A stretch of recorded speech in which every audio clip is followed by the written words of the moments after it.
Hello everyone, welcome back to the channel.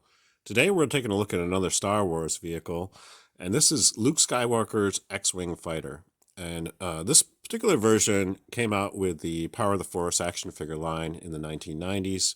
This was one of the first vehicles that was released, and you can tell it's that because you can see on the box here it has that sort of orange glow in the background. And so we'll talk a little bit about the box. As you can see, it says electronic X-Wing fighter because this does actually feature some interesting electronic sound effects. And up here in the corner, you can see it says with real movie sounds. And then on the back of the box, you can see pictures of some of the other vehicles that were available in the line. And on the back here, they show you how the landing gear deploys. And they also mention some of the other features here are indicated in terms of where you activate the various sounds, and also shows you how an action figure can fit into the cockpit of this vehicle. So pretty interesting vehicle. I am happy I saved the box on this, and there are a couple other pieces that I actually saved that came with this as well. There was this little blueprint fold out thing that came with this too. This is featured on several of the action figure vehicles that came out during this time period. Also featured on the back, they show you other blueprints that you can order, and also posters and some other kind of stuff that you can order. And then also there's the instructions for the sticker sheet. I saved that as well. So that shows you the various positions, and also on the back of here shows you how to attach the various parts, how to insert an action figure, how to change out the batteries. Also, how you activate the sound effects on this particular vehicle.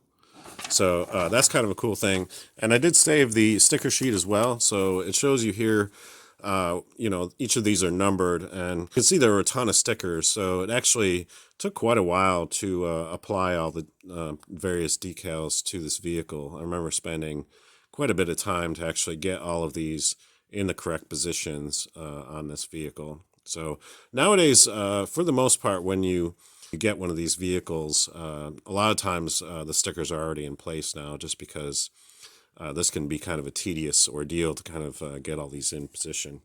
So in terms of the vehicle itself, I think it's fantastic. They did a lot of weathering and stuff on this vehicle, and once the stickers are all in place, it really does look very much the part of the way the thing looks in the movie. And the proportions and everything are very similar in terms of the original vintage version of the X-Wing fighter. So they kept very true in terms of the scale and everything and proportions. In fact, I think some of the parts are even somewhat interchangeable between this version and the vintage version.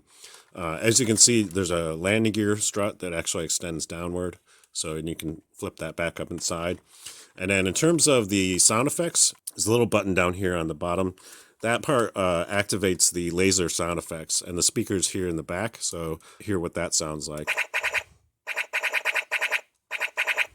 So yeah, that's the laser sound effect. And then in terms of the other sound effect, basically when you push down on R2-D2's head, the wings will deploy, and it'll give you this flyby sound effect. So let's do that. So that's very cool. And then the next time you activate the laser sounds when the wings are deployed, it actually plays you both sound effects. So you get the laser sound and the flyby.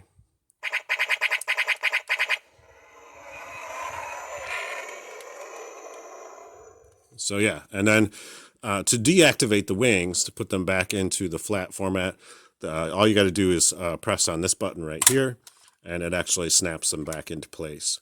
So that's all very cool, and I like the look of the X-Wing when it's actually got those S-foils in attack formation, like this. So I usually keep it in this position when I have it displayed, just because I think it looks so much cooler when it's actually in the attack formation. And then inside of the cockpit here, you can see I have Luke Skywalker in his sort of Hoth version of the X-Wing gear. This is the gear that he wears when he flies in the snowspeeder, and also when he takes off in his X-Wing to meet up with Yoda on Dagobah. He's also dressed in this particular fashion, which is somewhat different from the way he appears in the original movie. And I can show you an example of a figure that is actually dressed in the normal X-Wing gear, and that would be Wedge Antilles. This figure was issued quite a bit later as part of the Rebels 3-pack, and this figure also will fit in this particular X-Wing. So I've displayed this with Wedge in the cockpit many times before. He fits in there just fine, and yeah, the cockpit will close with him in the seat, as you can see like there. So it's not correct in terms of the X-Wing that Wedge actually flew, because obviously R2-D2 was not Wedge's co-pilot during the Battle of Yavin.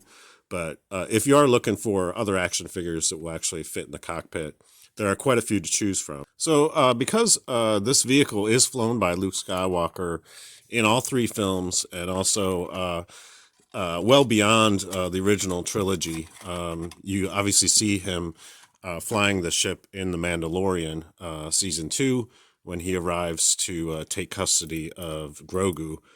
So I have a Luke Skywalker in his Jedi gear, and I can show you what that looks like in the cockpit. Basically, he will fit in there. It's a little bit of a tight squeeze with this particular version, but there's actually a number of versions of Jedi Luke, and most of them seem to fit in here just fine. There's actually quite a bit of room in the cockpit of this particular X-Wing vehicle. So it's actually pretty accommodating to most action figures that you try to fit in there. So it's wide enough and deep enough that you can actually fit most people. And so basically you can take, like, this is my vintage collection Djarin, and we'll see if he will fit in there as well. So, and yeah, it looks like he's going to make it. So, yep. There you go. So he'll fit in there as well. So this ship is very versatile in terms of being able to accommodate many different characters and fit them all in the cockpit of this thing. So so if you get an opportunity to pick up a version of the X-Wing fighter, I do recommend this version just because the roominess of the cockpit means that you'll be able to fit various action figures in there very easily.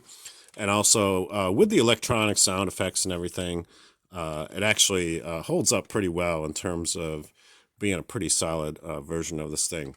Now, they did actually make a larger version of the X-Wing fighter, which I will be reviewing in a future video. It's called the Power FX X-Wing fighter. It's much larger, has more sound effects, and is quite a bit more detailed than this particular version. So, but we'll save that for a future video. For now, I just wanted to make sure to show you this first version of the X-Wing that was issued in the Power of the Force action figure line. That's all I have for you today. If you enjoyed this video, please give it a thumbs up. And if you'd like to see more reviews of Star Wars action figures and vehicles, think about subscribing to the channel, because I will be covering a lot more of this stuff in future videos. Until next time, I hope you're having a great day, and may the Force be with you. Thanks for watching.